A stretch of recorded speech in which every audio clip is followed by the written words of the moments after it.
আমার মা কালী কেন শিবকে যে ফাড়ায়, তাহার একটু জবাব দেব ওই এ ধর্ম সভায়। জার্মান বিজ্ঞানী এথেন্স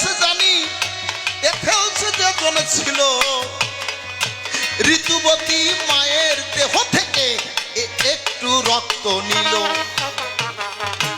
রক্ত নিয়ে কাছের ফ্যানেলে ঢেলে দিয়ে পরীক্ষা করে দেখতে পায়। সেই কথা বলি আমি এই এ ধর্ম সভায়। পিতা মাতার মিলনের ফলে যে সন্তান আসে, ওই সন্তানকে পিতা কি দিচ্ছে, মাতা কি দিচ্ছে? আমার কথা কি বোঝা যাচ্ছে? হ্যাঁ বাবা, এইভাবেই চলবে, কিন্তু ভালো খাতি দিছি। কমিটির বাবু যারা 8 ভাগে খাতি দিছে, তারা ফাঁকি দেবা কেন? ফাঁকি দেয়া যাবে না। তাহলে জার্মান বিজ্ঞানী এথেলস, মনে রাখবেন, একটা গর্ভবতী মায়ের দেহ থেকে রক্ত নিয়ে কাছের ফ্যানেলে ঢেলে দিয়ে ল্যাম্প স্পিরিট জেলে দিয়ে প্রমাণ করলেন মা একটা সন্তানকে 4টি বস্তু দেয়, আর বাবা দেয় 4টি বস্তু, আর গুরু দেয় 10। তাই সাধকে ডাক দিয়ে কয়, মায়ের 4, বাবার 4, গুরুর দিয়ে 10, 18 মোকামে ফেরে মহারস। মা কি দিচ্ছে? বলি তোমার কাছে আমার কথা না, বসে বসে জানি ভালো, বসে ওই শুনে বটে নাও। মা সন্তানকে 4টি বস্তু দেয়, উপরের অংশ বলে, সেই কথা শুনুন জানি ওই এই না ধরা তলে। 4টি বস্তু কি? ত্বক, নখ, চুল, দন্ত। এইটা দিয়ে জানাই আমি ওই সত্য সিদ্ধান্ত। তাহলে মা কি দিচ্ছে? 4টি বস্তু দিচ্ছে, উপরের অংশ বাবু। ত্বক, উপরের অংশ যদি ত্বকে ময়লা হয় সাবান দিয়ে পরিষ্কার করবেন, তাই না? তাহলে উপরের অংশ ত্বক মায়ের দেওয়া। নখ যখন বড় হয় ব্লেড দিয়ে কেটে ছোট করতে হয়, ওটাও কিন্তু মায়ের দেওয়া। চুল যখন বড় হবে সেলুনে গিয়ে কাটতে হয়, এটাও মায়ের দেওয়া। দাঁত যখন ময়লা হবে অন্তর দিয়ে দেখুন ভেবে ব্রাশ করে পরিষ্কার করতে হয়। তাহলে এই 4টি বস্তু কিন্তু মা দেয়। এই 4টি বস্তু মা কিন্তু সন্তানকে দেয়। উপরের অংশ বলে শুনুন, মিথ্যা কথা নয়। ভিতরের তলের 4টি বস্তু পুরুষ নামক পিতা দিল, সন্তান জানি এই জগতে সেইটে জানি পেল। তাহলে উপরের অংশকে দিচ্ছে মা, আর ভিতরের অংশ 4টি বস্তু কি দিচ্ছে? বাবা দিচ্ছে। কি কি? অস্থি, মজ্জা, শুক্র, শনিত, যারে জানি কয়। ভিতরের 4টি সত্তা বাবা জানি দেয়। এই সূত্রে প্রত্যেকটা পুরুষ, আমি বলি সবার কাছাকাছি, আমরা কিন্তু নারী রই না, তলেতে যে আছি। তাহলে উপরের অংশ হচ্ছে মা দিচ্ছে 4টি বস্তু, আর বাবা দিচ্ছে ভিতরের অংশ। তবে ভিতরের একটা মূল্যবান বস্তু জানি রয়, যে বস্তু না হলে সাধনা সম্ভব নয়।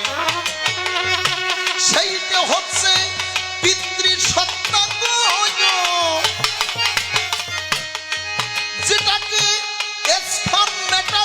কয় ওই পিতৃ সত্তা বলে আমি ওই দিলাম পরিচয়। ইংলিশে একটা কথা আছে, আমার কথা নেবেন বসে বসে সবাই এডুকেটেড ব্যক্তি শুনে বটে যাবেন। সাবস্টিটিউট লাইফ সিনসিয়ারিটি যেটা মিথ্যা কথা নয়। পিতৃসত্তা ধারণ করিয়ে রাখতে হয় জগতের গায়ে। এই পিতৃসত্তাকে যে ধারণ করে রাখে সে অনন্ত জীবন লাভ করতে পারে। আর পিতৃসত্তা যেজন করে ক্ষয় তার অকাল মৃত্যু হয়, সাধনা সম্ভব নয়। তাই অশ্বিনীকর্তা বললেন যেজন রক্ষা করে পিতৃধন সেই সে ভাবে বাপের বিটা বিচক্ষণ। পিতৃধনের পরে হরিধন বিরাজ করে লয়ে রাশেশ্বরী রাজবিহারী মহারাজ করে যেজন অটল মানুষ প্রেমে বেহু সেই সে রূপে করে দর্শন। আর সাধকে কি বললেন, মাসে 1 বছরে 12, তার থেকে যত কমায় ভারো ভারেন। শুধু দুটি পাঞ্জাবি ভরলি আর মালা গলায় দিলি সাধুয়া যায় না। আগে পিতৃসত্তাকে ধারণ করতে হবে অন্তরে দিয়ে দেখুন ভেবে, তারপরে সাধুর বাজারে গিয়ে সাধনা করতে হবে, তা না হলে নয়। আমি বলি ধর্ম সভায় সাধু কথাটা অত্যন্ত কঠিন। এমনি করিয়ে সাধকে কি বললেন, মাসে 1 বছরে 12, তার থেকে যত কমায় পারো। আপনারা বলতে পারেন এই পিতৃসত্তা কতদিনে তৈরি হয়? বলতে পারেন? আমরা যে খাদ্য খাই 5 দিনে রস, 5 দিনে রক্ত, 5 দিনে অস্থি, 5 দিনে মজ্জা, 5 দিনে শুক্র হয়। 5-7 35 দিন পরে চিন্তা করে দেখুন অন্তরে আধা কেজি রক্ত থেকে 1 ফোঁটা স্পার্মেটাজোয়া তৈরি হয়। আর বিবেকানন্দ কি বললেন, জীবে প্রেম করে যেই জন সেই জন সেবিছে ঈশ্বর। তবে কোন জীব? 1 ফোঁটা স্পার্মেটাজোয়ার ভিতরে 365টি শুক্রকীট রয়। আমি বলি ধর্ম সভায় প্রত্যেকে জীবন্ত জীবন্ত, প্রত্যেকে সাঁতারু। কেউ যদি এই পিতৃসত্তার ভিতরে যে জীবন আছে এটাকে সেবা করতে পারে, রক্ষা করতে পারে, তাহলে একমাত্র সাধনায় গিয়ে সিদ্ধি লাভ করে সেই গোবিন্দের চরণ পেতে পারে, তা না হলে সম্ভব নয়। কয়জনে পারেন? বুকে হাত দিয়ে বলেন, 2-1টা ভান্তা পাতা সব জল। কামনার বিড়াল যদি লাভ দে অমাবস্যা পূর্ণিমা ঠিক থাকে না, আমি করি বর্ণনা। আমার কথা না, রাজেন্দ্রনাথের সরকারের কথাই আমার মনে পড়ে গেল। সভ্য সবাই ভক্তদের শোনা হবে ভালো। একবার রাজেন্দ্রনাথের সরকার গান গাইতে একা সরে যায়। গান শেষে যখন জানি লজিং বাড়িতে ধায়, রাজেন্দ্রনাথ সরকার আসতে বাজাও। এই রাজেন্দ্রনাথ সরকার একবার গান করতে গেল, গান শেষে উনি লজিং বাড়ি গেল। রাগিনী বাজাও। তা লজিং বাড়ি যাওয়ার পরে ওনাকে বসতে দিছে, আর বাড়িওয়ালা 4টে খাবার বেড়ে দিছে একটা থালায়। যখন বেড়ে দিল, আমার সাধক কবি রাজেন সরকার যখন ভাত খেতে যাবে, হঠাৎ করে একটা কুত্তা ওই ভাতের দিকে ফেল ফেল করে তাকাচ্ছে। যখন তাকায়, রাজেন্দ্রনাথ সরকার কিন্তু অনেক রাগী ছিলেন, তাই না? পুরনো যারা তারা তো দেখেছেন। তা প্রথমে তাড়া দিছে, তা কিন্তু কুকুরটা যাচ্ছে না। হঠাৎ করে ওই পিঁড়িটা ধরিয়ে কুকুরটার মাথায় যখন আঘাত করেছে, বাড়িওয়ালা রেগে গেছে। বলছে, বাবু একটু আগে বললেন যে জীবে প্রেম করে যেই জন সেই জন সেবিছে ঈশ্বর, তা আপনি কুকুরকে আঘাত করলেন কেন? এটাও তো জীব। রাজেন্দ্রনাথ সরকার বলছে, মূর্খ, তর্ক করো না, ও জীব না, ওটা কুত্তা। অবাক হয়ে গেছে। তা বলছে, সে কেমন? তা বলছে, শোনো, এ জগতের বুকে কেউ যদি কর্ম করে তাকে কর্মফল ভোগ করতে হয়। এই কুকুরটা আগের জন্মে তোমার বন্ধু ছিল, তোমার সরলতার সুযোগ নিয়ে তোমার সম্পত্তি জাল দলিল করে নিয়েছিল। তাই এই জন্মে কুকুর হয়েছে তোমার এই ঋণ শোধ করতে এসেছে। বিশ্বাস হয় না তোমার? যদি বিশ্বাস না হয় কথা নেবা, গলায় নতুন কাপড় নিয়ে তুমি কুকুরটাকে বলো যে বন্ধু আমি তোকে ক্ষমা করে দিয়েছি, তুই আমার কথা নিবি, আমার বাড়ির থেকে চলে যাবি, তোর ঋণ শোধ করা লাগবে না, যা আমি তোকে ক্ষমা করে দিয়েছি। যখন এই কথা বলেছিল কুকুরটা অমনি করিয়ে রাজেন্দ্রনাথ সরকারের চরণ পরে পড়িয়ে ওখানেই কিন্তু মারা গেল, চোখের জল বিসর্জন দিয়ে।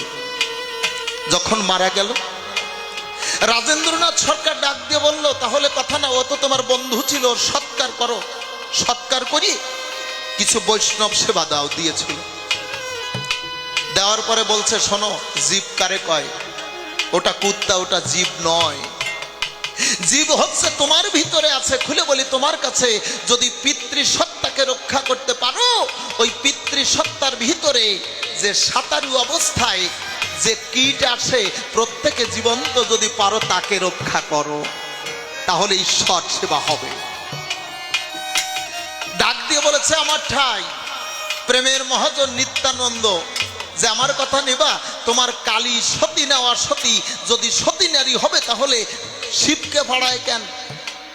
আমি বলি আপনাদিকের কাছাকাছি প্রত্যেকটা পুরুষ সত্তা হচ্ছে তলে আর নারী সত্তা হচ্ছে উপরে। আমি বলি আপনাদিকের গোসরে, তাই ওটা আমি সায়েন্স অনুযায়ী জবাব করলাম দান। এরপরে জবাব দেব আরো কয়টা জবাব নেবা। একটা নারী যখন মারা যাবে অন্তর দিয়ে দেখুন ভেবে, নারী হচ্ছে কি দেখবেন চিৎ শক্তি, তাই না? আর পুরুষ হচ্ছে ভূত শক্তি। আমি কিন্তু মুখস্থ গান গাই না, আমি করি বর্ণনা। যা গাবো শাস্ত্রগতভাবে গাবো, অন্তরতে আছে ভাবো।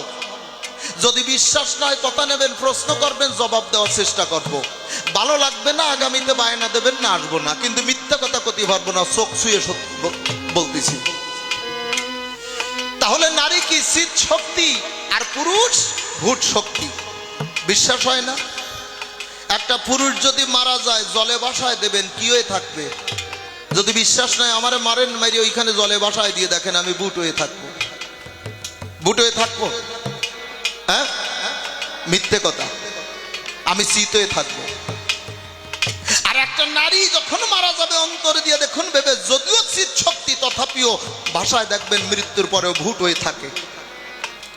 আমি বলি আপনাদিকের সাক্ষাতের সাধনার ক্ষেত্রে চিৎ শক্তি যদি ভূত শক্তিতে পরিণত হতে পারে, আর ভূত শক্তি যদি চিৎ হতে পারে, আমি বলি আপনাদিকের গোচরে তখনই সাধনার সিদ্ধিতে যেতে পারে। তাই আমার মা কালী যদিও চিৎ শক্তি দাঁড়িয়ে আছে দেখুন এইভাবে ভূত শক্তি হিসেবে, আর শিব ঠাকুর উনি কিন্তু যদিও ভূত শক্তি তথাপিও চিৎ হইয়া আছে। কোন পুরুষ যদি নারীকে প্রেম রসে জড়ায় ধরে, চিন্তা করে দেখুন অন্তরে পিতৃসত্তায় দ্বিদল পদ্মে রয়, কামরসে প্রেম রসে আলিঙ্গন দিলে ওই দ্বিদল পদ্ম থেকে ধীরে ধীরে পিতৃসত্তা ধারায় ধারায় নিম্নগামী হয়, হয় না? কিন্তু কোন ভক্ত যদি সত্যিকারে সঠিক গুরু ধরে গুরুর চরণকে স্মরণ করতে পারে, গুরু কৃপায় তার আত্মসত্তার পতন না ঘটাইয়ে ওই যে ধারায় ধারায় নিম্নগামী হচ্ছে, আমি বলি আপনাদিকের কাছে গুরু কৃপায় ওটাকে যদি উদ্ধরিতা করতে পারে, চিন্তা করে দেখুন অন্তরে ওই ধারা সত্তাকে কেউ যদি উদ্ধরিতা করে রাধা করতে পারে, রাধার মতন ভক্ত হইয়ে রাধা কৃষ্ণের যুগল মূর্তি ধারণ করতে পারে এই জগতের গায়ে, গোবিন্দ কৃপা করে রাধার মতন ভক্ত হয় এই জগতের গায়ে। তাই আমার মা কালী চিৎ শক্তি ভূত হইয়া আছে, আর শিব ঠাকুর ভূত শক্তি চিৎ হইয়া আছে। সাধনার ক্ষেত্রে কেউ যদি এমনি করে উল্টো ভাবে সাধনা করতে পারে জগতের গায়ে, অন্তর দিয়ে দেখো ভেবে সে সিদ্ধির জগতে পৌঁছাবে। মাতৃশক্তি লাভ করে মহাবৈষ্ণব হয়ে কেউ যদি কৃষ্ণ নাম করে জগতের গায়ে, গোবিন্দের কৃপা পেয়ে সে মুক্তি পাবে এই জগতের গায়ে। অনিত্যানন্দ তোমার মতন কপাল কাটবে না তখন, কারণ হচ্ছে কপাল কাটা নিতা।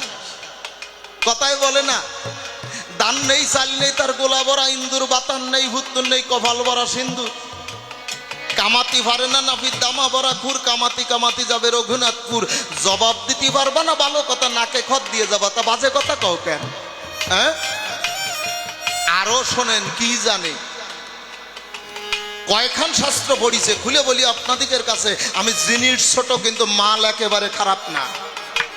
হ্যাঁ, আমি জিনিস ছোট কিন্তু মাল খারাপ না। বাজারে দেখেছেন দুই ধরনের লেবু পাওয়া যায় না? একটা হচ্ছে হাইব্রিড লেবু, উচ্চ ফলন যারে কয়, ওটার রস ভালো না ফানছে।